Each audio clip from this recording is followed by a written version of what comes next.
We're looking at a learning target goal today of identifying key features with domain and range. If I need to zoom in, just let me know. But what I need to focus on for just today's lesson is function families, parent functions, and domain and range. Y'all, function families are simply a set of equations and graphs that have a similar form and a similar shape. For example, look at number 1. Notice both of the graphs in this box appear to have the same shape of a U shape. These graphs, in any graph you see, whether it's open up or down, if it has the shape of a U, we're going to call these graphs quadratics. So let's see if you can fit that in this box here. These are in the function family of quadratics. These graphs here appear to be in the shape of a line. We call these linear. And the last set here appears to be in the shape of a V. These graphs are called absolute value. With each of your functions, you have what we call parent functions.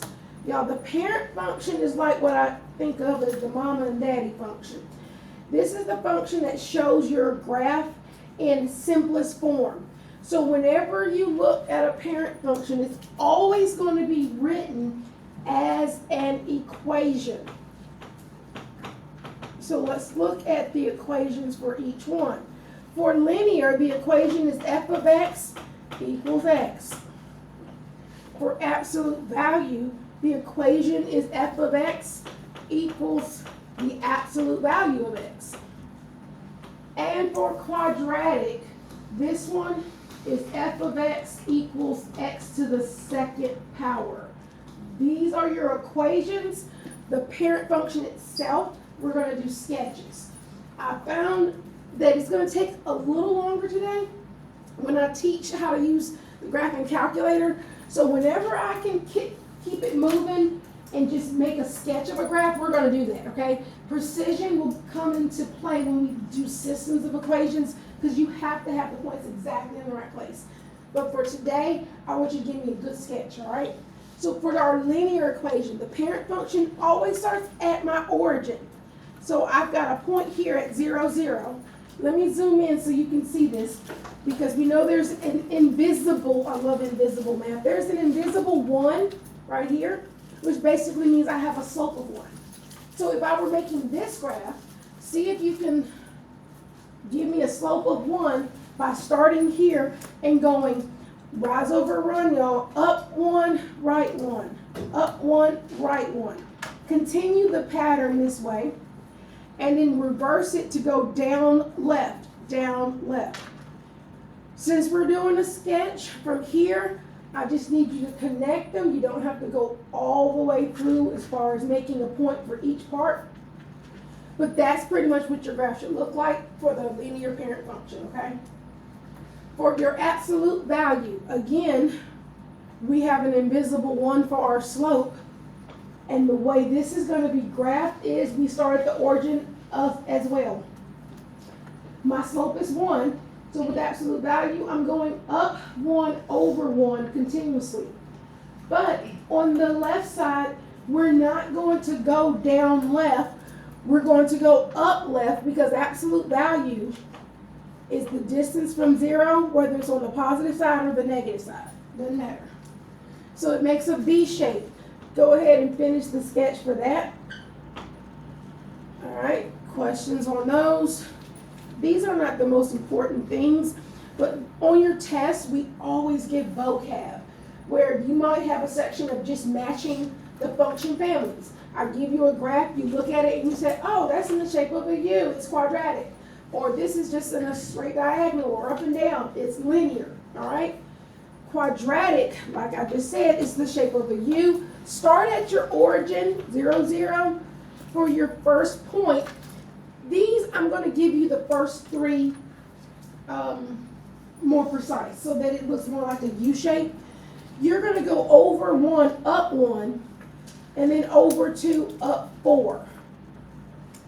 So now on the other side, I need you to mirror this. you're going to go to the left 1 up, and then to the left 2 up 4. From here, you can finish your sketch by just connecting to make your U shape. Question on that? All right. Let me refer to the walls over here to show you. I keep this up all year long, but I don't know if it helps or not.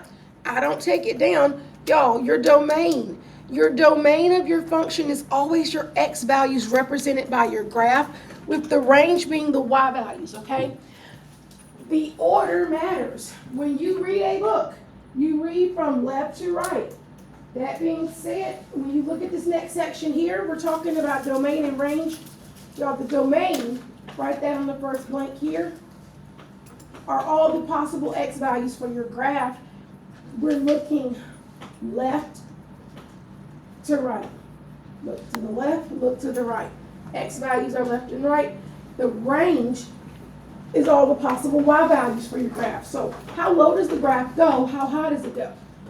You've got the y. You want to know how low it dips, how high it goes. Y'all, you always start from the bottom. Always start from the bottom, like Drake. And now we're going to write out some integral notation with domain and range. So I know that this says that there's 2 ways to show domain and range. I like to start with the integral notation because it's the one that you're most familiar with, especially since I just showed you some of those problems. Set builder, I don't know if you guys learned this in Algebra 1 or not. I feel like you haven't because my other 2 classes kind of looked confused, but they got it. So, I mean, you're going to be good as well. Look at your graph here. I've already given you your equation, and this is what the graph looks like. Okay, so this is the equation. This is what the graph looks like. What family is this? Quadratic. Quadratic family. There you go. What's the parent function for this? It's the equation. Fx equals x. There you go. F of x equals x. Don't forget to the second power. Just want to see if you were paying attention. Now let's go ahead and get our domain and range. Look at the chart right here. It says our domain. Well, that's where we look to the left on the graph and to the right on the graph. Again, these are my x values, okay? So look at your graph, and for some reason, I gotta say this. There's people who look at this and they say that domain goes from here to here. It doesn't, y'all. Because you see, it doesn't stop right here with a big old block wall. It doesn't stop here either. It goes forever, if you notice, to the left and to the right, because you see these arrows up here? These arrows tell you that our domain is continuing to the left and it's continuing to the right forever. If it's going forever to the left, that's negative infinity. Forever to the right is what? Positive. Yeah, it's positive. So let's write the interval notation for this. Come over here in this box that says interval, and I want you to write your parentheses, because parentheses always go with our infinity signs. You've got negative infinity and then positive. Does the order matter? Yes. Yes, because we look from left to right. Now for the range, change my colors here. We are looking at our y values. Always start where? Let me go right here to the words in case you didn't see it. Always start from the bottom. So I look at the bottom of my graph, it happens to start at a number. What number is this if I count down 1, 2, 3? What number is that? -3. It is. So from -3 forever upward is my range. All right? So let's see if we can write this. From -3, this is where it's starting. We're going to put a bracket. And where does it stop? It doesn't stop. It's up. It's infinity. I almost said negative. I'm sorry. And we always put parentheses around these. Y'all, that is it. You just write the interval notation for the domain and range. You're done. Set builder is a little different. So let me give you some notes on the set builder. set builder is where we're going to use curly braces that look like this, okay? And with those curly braces, we're gonna write our variable first, whatever it is. It may be X, it may be Y. Then you're gonna draw a line. Then you're going to write whatever the inequality is. And then close your braces. The way you read this, it's fancy, it's very fancy sounding. You read this as, the curly braces is read as the set of. The set of. And then the way you would read this, it would just be all X. You end with curly braces, the line here is read as such that. Am I gonna quiz you on the wording? Nah, just letting you know that's how it's read. What we need to focus on is how to write it though, okay? Because I'm gonna show you something that I don't know if you've seen before. When you have numbers that go from negative infinity to positive infinity, would you agree that that's all numbers? All real numbers. How many of you have ever seen the symbol for all real numbers to look like this? 1, 2 people. You had a great teacher, didn't you? Good job. You as well. This is what I'm going to be using for the shorthand of all real numbers. So when you see this, make yourself a note. If you don't know, this means all real numbers. Because I am not going to be writing the phrase all real numbers every time. I'm not. I don't want to. You're going to see that I'm going to use an E that has a curve like this. This represents the phrase element, the element.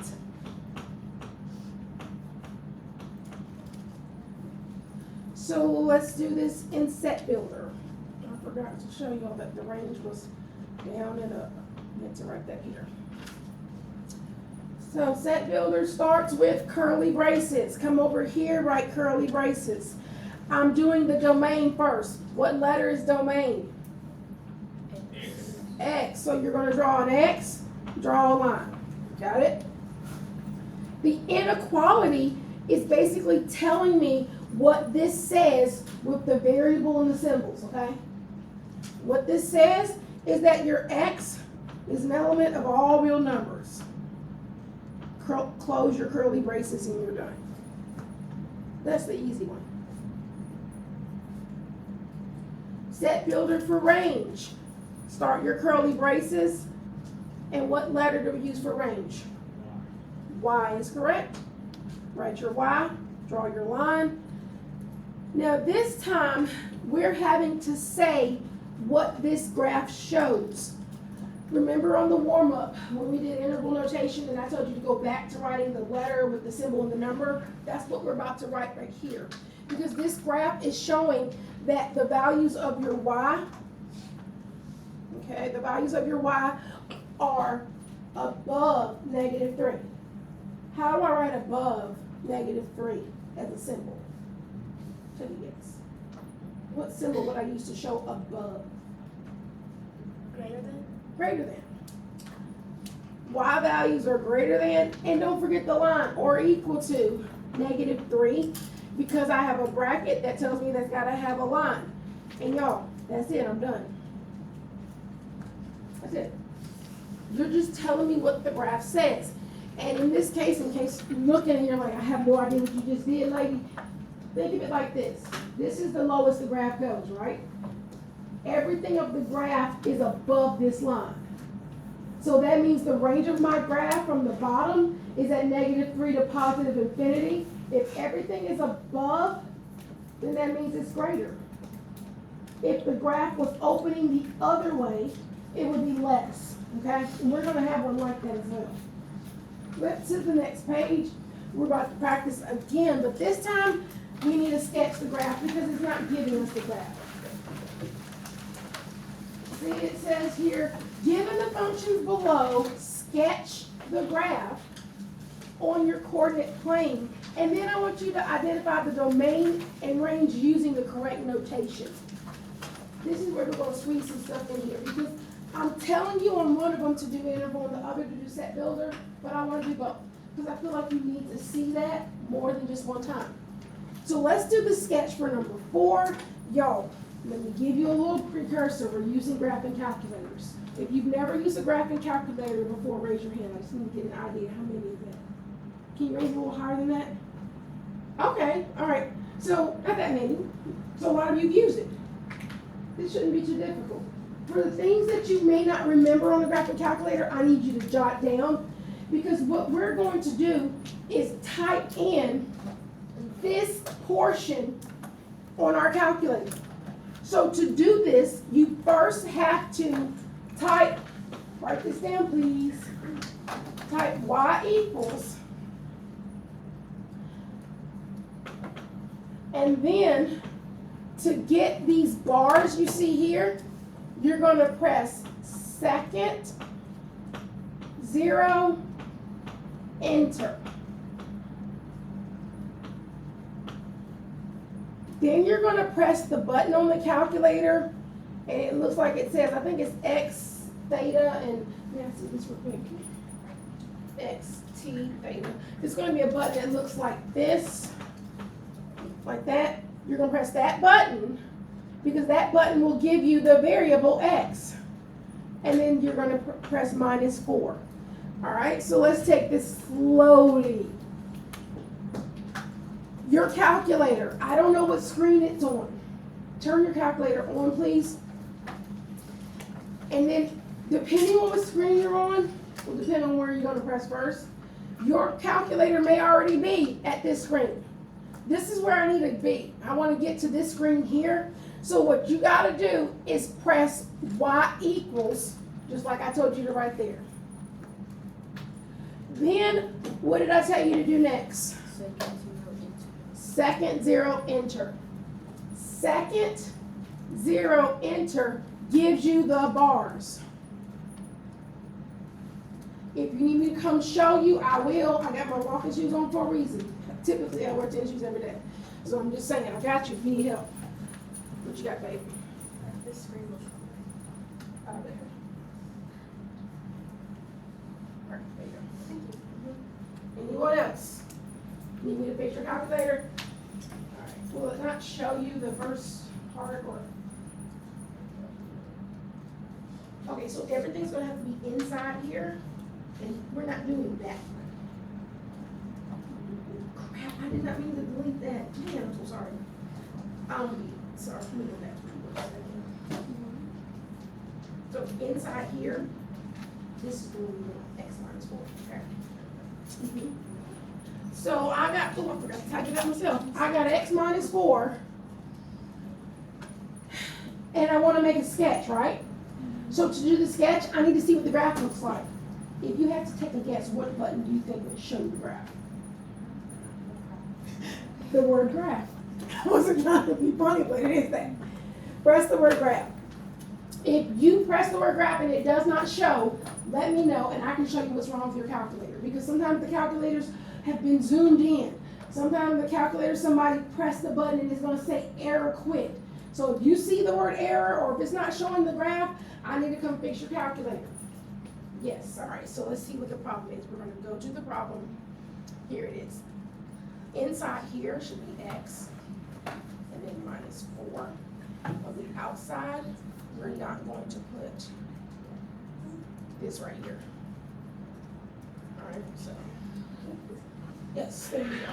Next, let's go to the mistake. Go down here, go to the mistake. Oh man, you got the calculator that shows the absolute value like that. I hate this. Okay, so X -4. What is it? And then press graph. You're so welcome. Who else? Yours. Okay, so let's actually type it in. Alright, so we want to do second 0 enter. X -4. Press the word graph. Everybody's got your sketch. So now we're going to plot the points. When you look at that graph up there, can you see that the graph has been shifted over 4? Put a dot at the 4 on your x-axis and just give me a sketch of the lines going up. Okay, so you're gonna work through the bars. When you're in, type in x minus 4, press the one graph. What you got? Okay, so let's press y equals, and move this up to that part. Should be, set that off. All right, next. Oh, hold on. Oh, this right here, you use this little D sign at the bottom. You can use that one. All right, let me make sure you say it. Yep, that's it. Oh, what I said was like, see how it's counting over 4? So let me show you up here. Y'all, since it moved over 4, you're going to, on your paper, and I'm gonna zoom in so y'all can see this, go over 4 and make a dot here. And since we're doing a sketch, just try to make it look like your calculator. See what the calculator shows? Try to make it look like that. I'm just gonna draw a line here and one there. It's just a sketch, y'all, okay? Now it's time for the domain and range. For the domain, we are looking from the left to the right. How far does the graph go this way? How far does the graph go that way? Go ahead, talk to me. How far does it go to the left? To negative infinity. How far does it go to the right? Positive infinity. So, see where it says interval? We're going to write both. So, I need you to write small so we can squish everything in, okay? You're going to write negative infinity, comma, positive infinity, in parentheses. This is what we call interval. Now let's do the range in interval and then we'll do set builder. For the range, we start from the bottom. How low does this graph go? What is this point right here? 4. Not 4. If it was 4, it would be up here. It's at 0. There you go. It's right there at 0. But then it extends how far upward? To positive infinity. So my graph starts at 0, come over to the R, and I need you to put a bracket 0, and it goes forever upward. Infinity always has a parenthesis. Does the order matter? Could I switch these around? No, you can't. Thank you. Those are my interval. Now let's do set builder, because I need you to be able to relate to the two. Set builder is the curly braces. So I'm going to smush mine in here, curly braces, okay? What variable are we using for domain? X. Thank you, baby. Write your X, draw a line. And you're trying to tell me that your X represents all real numbers. You might want to look at the front if you forgot. It's going to be X, element, double R. Close your curly braces. That's your set builder. I need you to know how to do both. When you do your exit ticket, I'm going to let you choose which one you want to do. You don't have to do both on the exit ticket. Let me zoom in on that because I see squinting going on. So I want to make sure you see that says X is the element of all the numbers. For the range, for set builder, draw your curly braces. What variable do we use for range? All right. Write your Y, draw a line. We want to say what this shows. Well, this is showing a range, let me highlight, that is all above 0. It's all above 0. See that range, y'all? All of my range is above 0. So how am I going to write this? Love you. Just don't forget to put the line underneath it, greater than or equal to, okay? Close your curly braces. You're done with your range. All right. Now we're going to do one more sketch before we do X and Y intercepts. For the next sketch, you're not using the absolute value bars, okay? So this is what you're going to do. You are going to type, first you're going to press Y equals, And then you're going to literally type in the calculator 6x minus x to the second power like that. Let me take those little thing off because it has a button where you can do this. But this that I just wrote has to be behind the y equals button, okay? So let me go to my calculator, clear out whatever you had there. And now it's 6x minus x squared. I want to sketch, so to look at a sketch, I have to press the word graph, okay? As soon as you get it, see if it looks like mine. If it doesn't, talk to me right now because we're, trying to make sure we keep up on time. Yours doesn't look like that on the board. Let me know. I got you. Talk to me. Anybody? Y'all, it is imperative you know how to use these calculators. You cannot use decimals on our test. Okay? You cannot use decimals. You have to know how to use these. Please speak up if you don't, because I will come right to you and help you, or someone else can help you. We just need to make sure we're all good. All right, so let's go to y equals. All right, so to type this in, and you do exactly like that says. You got the 6x, that's right. Look what you're missing here. The x. Oh, that's what we're doing as well. Now I see what y'all were thinking. No, you literally have to type the x in there, and now it should work, babe. Next. You are so welcome. She did the same thing. I see now what y'all are doing. You literally have to type the x in first. Okay. You are welcome. Y'all, if you're doing this, if you do the same thing, I'm gonna put it on the board. Okay, so now just finish it. Okay. Minus x squared. There you go. And now press graph. Tell me what you got. Let me see. Is it working? Oh, okay. So we want to go back to the screen here. Always type y equals first, and now type in the equation. Okay. Was it you? No. Okay. All right. What you got? Let's figure this out. And the equation was 6x. Can I get your DOS one for check out, please? Yes, ma'am. Thank you.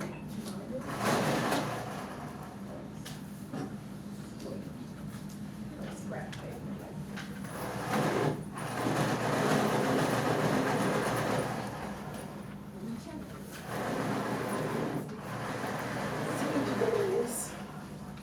All right, so let's do our sketch.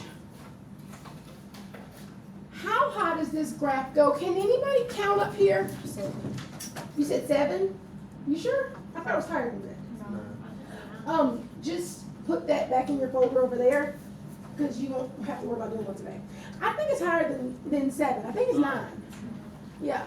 And if you ever want to know for certain if it's what the number is, you can look at the table by pressing second graph. And then you look on the y side to see what is the biggest number you see on the y side. It's 9. So you were right. We're making our sketch starting at 9. So how about we just look here and do a general sketch over in the first quadrant. Go over, come up to 9. Again, we're making a sketch, so it should not be perfect. We don't need a perfect graph to be able to identify domain and range, okay? But for domain, we need to be able to look left and right to see what I got going on. I want to do interval first, of course, again, love interval. And for domain, we want to know how far does the graph go this way, how far does it go this way. I'll give you a hint. If you see arrows, that means it continues to go that direction. Say it again, you were right. Speak up, you said it right. Thank you so much. Who was that anyway who said it? Okay. Oh, don't, crap, forgot the name, you said fast. Don't tell me, don't tell me. Kim. So, I got negative infinity to positive infinity. I know it says set builder, but I want to do interval first. We're going to do set builder right after, okay? For the range, where do we start? Down from the bottom up. Hallelujah. Yes, from the bottom up. When you look at the bottom, what is the lowest it goes? Thank you. Negative infinity. What is the highest it goes? To 9. The order matters. When you write this down, you have to start with the bottom of the graph, which is at negative infinity. Always start from the bottom. And it tops out at 9, so I need you to remember to put a bracket on the 9 because there's no open circle up there, okay? And now the set builder is going to look just like the last one, a little tinks different. So for the domain, my set builder has curly braces. What letter? Okay, draw your slash. And since this is the same thing, y'all, it's just going to be X as an element of all real numbers like this, okay? We're done with the domain. Yes. For the range, when you look at your graph, all of my graph is below 9. All of my graph is below 9. So I'm going to have curly braces. What letter is range? So that means my Y is going to be what? Less than or equal to 9. Love you over there. Kicking butt, taking names. Less than or equal to 9. Less than or equal to, because I just highlighted y'all that it's below. If it's below, below means less, okay? Yes? It's kind of a lot, but I'm gonna let you practice in a minute. We're almost done. X and Y intercepts. Last skill. So we're gonna do X and Y intercepts graphically and algebraically. What I mean by that is we're going to look at the graph to see where it crosses the x-axis, and y-axis, and then algebraically we're going to do the actual math behind it. Y'all, these are flip-floppers, like I like to call them, because when you look at, oh, I said that wrong. These aren't flip-floppers. This is not the right part I'm looking at. I'm sorry. Ignore that. These are straightforward. The bottoms are flip-floppers. When you look at a graph, where it intersects the x-axis is called the x-intercept. Very straightforward. Where it crosses the y-axis is called the y-intercept. Now, what does this mean with a word problem? All right, so let me say, there's a scenario. A car. You go fill up your tank with some gas. Most of you know how to drive. Some of you may even have a car. But if you start off with a full tank of gas, the starting point is always going to be the y-intercept. And I'm going to write that here is your starting point. The x-intercept is where it ends, where it bottoms out. So in this case, it's starting with a full tank of gas. The equation that you see here basically shows you the graph that you see here. And there's a typo. This should not say left in the tank. That should say left in the tank. My bad. That word should not be take. It should be tank. Car starts a journey with a full tank of gas. The equation y equals 16 minus 0.05x relates the number of gallons of gas, y, that's left in your tank, to the number of miles the car has traveled, which is our x. What are the x and y intercepts? So that means give me the numbers and then tell me what do they actually mean. First, the easy part is identifying the x and y intercepts. This is my x-axis, feel free to write that. This is my y-axis. What number do you see touching the x-axis? 320. When you write an ordered pair, x always goes first. So my x-intercept has to be 320, but what's the next number?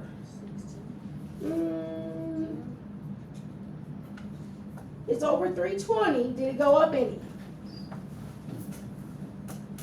Okay, don't understand the question. Let me try this again.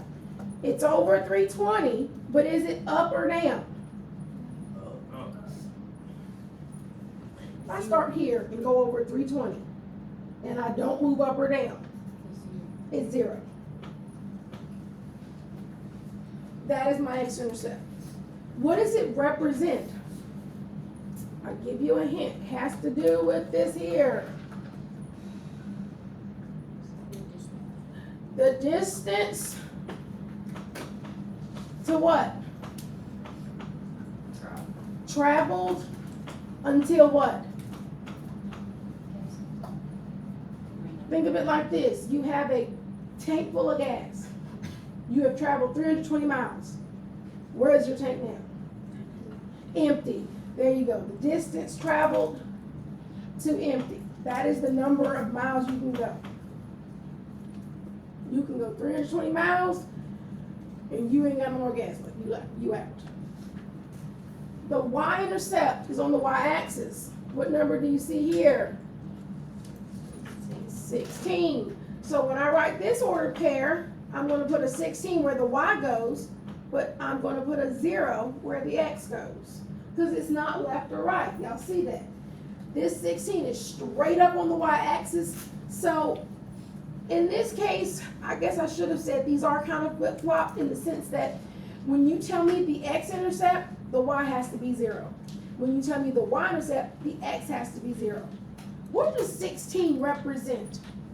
I'll give you a hint. So you're saying the gas remaining, right? But if I'm starting at 16, then that's what?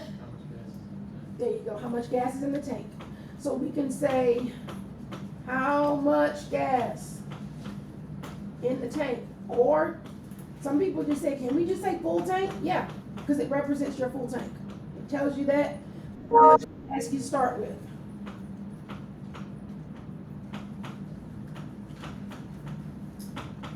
Either or, how much gas you start with, or you can say full tank. Now this is where I can speed up because y'all, we don't have to do any more sketches. Whew, hallelujah, I'm tired of sketches.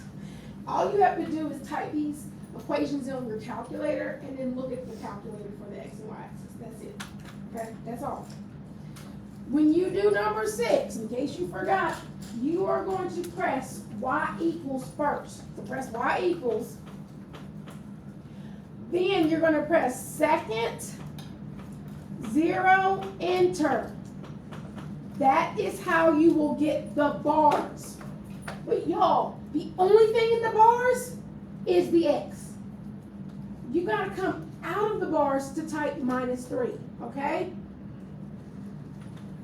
Let me do that for you right quick. Go to y equals, and if there's something there, if you didn't clear it out last time, go ahead and clear it out, please. Because you can't type in a new thing with all that still in there, all right?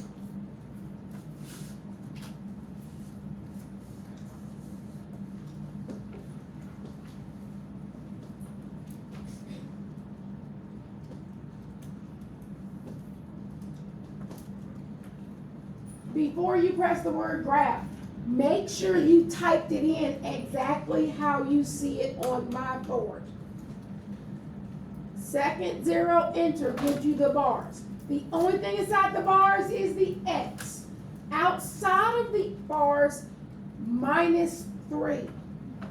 Look at your 3, not your 3, look at your minus sign. See where this thing is flashing? You should have used the big minus sign that's right here where I'm pointing, not the little bitty one. You should have that big minus sign. Oh, I didn't mean to touch that. I done touched it and messed it up. Hold on, let me take that off. Okay. You should have the big minus sign touched. Now you can press graph. Y'all, you don't just have one x-intercept this time. How many times you see it cross the x-axis? 2 times, so we're going to have 2 points. On your paper, draw yourself a parenthesis and another parenthesis. Again, your x-intercept is the place where you have the x value, but the y is 0. The y-intercept is where you have the y value, but the x is 0. Can you count on your calculator? Or at least look up here and tell me, what do you see with my calculator? What is my x-intercept? There's two of them. I don't care which one you say first. You are so correct. -3 and +3. So you're going to write -3, 0 and +3, 0. Again, I don't care which one you write first. It does not matter. For your y-intercept, count down. How many is that? You said what? It is -3. Good job. So you're going to have 0, -3.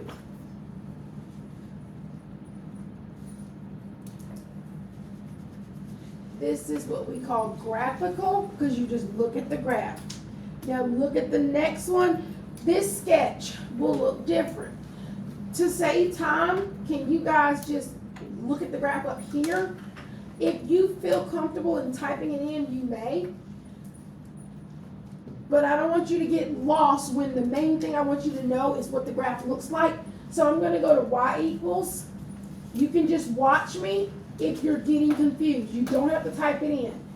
If you know what you're doing, please type it in, okay? I know this says g of x. Ignore that. This just basically means y equals, okay? Ignore the g of x. Type in 4 minus, and then you gotta type the x, and then you're gonna press the button here that raises it to the second power. You wanna know what it looks like, so you press the word graph. And how many x-intercepts do you see? 2. There's 2. No, it will not always be 2. On your homework, there's gonna be one that only has 1 x-intercept, okay? I think. Down. For the answers for your x-intercept, you need 2 parentheses. The one on the left side is at -2, I believe. And the other one's at +2. Now count up. 1, 2, 3, 4. So I've got 0, 4 for the y-intercept. Y'all, that is all it is for identifying x and y graphically, okay? The absolute last thing we're gonna do, all right, look at this next box here. It says, when solving for the y-intercept algebraically, you substitute 0 in for x and then find the y. When solving for the x-intercept, you substitute 0 in for y and solve for x. I know, crazy. Wow, flip-flop, right? So let's do that. Draw a line. By the way, we're not touching this one right here at all. I mean, I'm not gonna take that headache right now. To find the x-intercept, we're gonna come on this side, and it said to substitute 0 in for y to solve for x. Because think about it, if you want to find the x-intercept, you gotta have an x, right? Yes. So then this equation, I'm gonna write 2x plus 7 times 0 equals 32. Let me move over, can y'all see that? All right, what is 7 times 0? 0. So then that means all I have is 2x equals 32, right? How do I solve that? You did not. Well, that's I'm so happy y'all know this. Anybody can do that in your head? 16. Okay, scared of you. X equals 16. So now we have our ordered pair. 16, 0.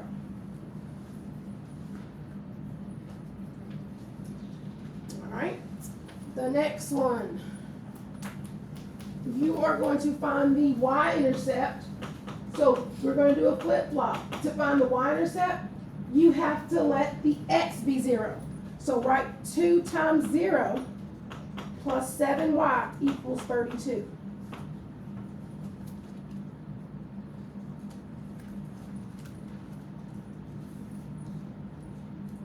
Two times 0 cancels this out. So I'm only left with 7y equals 32. Y'all, I want you to go to your basic calculator screen. Let me show you how to do that. Are you ready? you gotta press second, quit. Let me show you in case you don't know what I just said. Second is right here in blue. Quit is right next to it. It's the word mode. When you do that, it brings you to your basic calculator screen, as you can see here. 32 divided by 7 does not divide evenly. It doesn't. And I do not want you writing that decimal number because it doesn't divide evenly. When this happens, you are to switch it back to a fraction by pressing math, enter. What it does though is it reduces the fraction if the fraction can be reduced. You know what I'm saying? Like, can I show you something real quick? If you had 3 divided by 6, it gives you a decimal, right? But going back to a fraction, you would press math, enter, and it tells you what that value is reduced. So cool, I love this about these calculators. Now going back to this problem here, we have our y-intercept, and it's a fraction. Don't think that you have a fraction that is wrong. Don't think that. It's just going to be 32 over 7. So you write your ordered pair like that. I'm letting you process on this for a second. But you're about to do an exercise. Did not know we were going to run out of this amount of time. But find your exit ticket, please.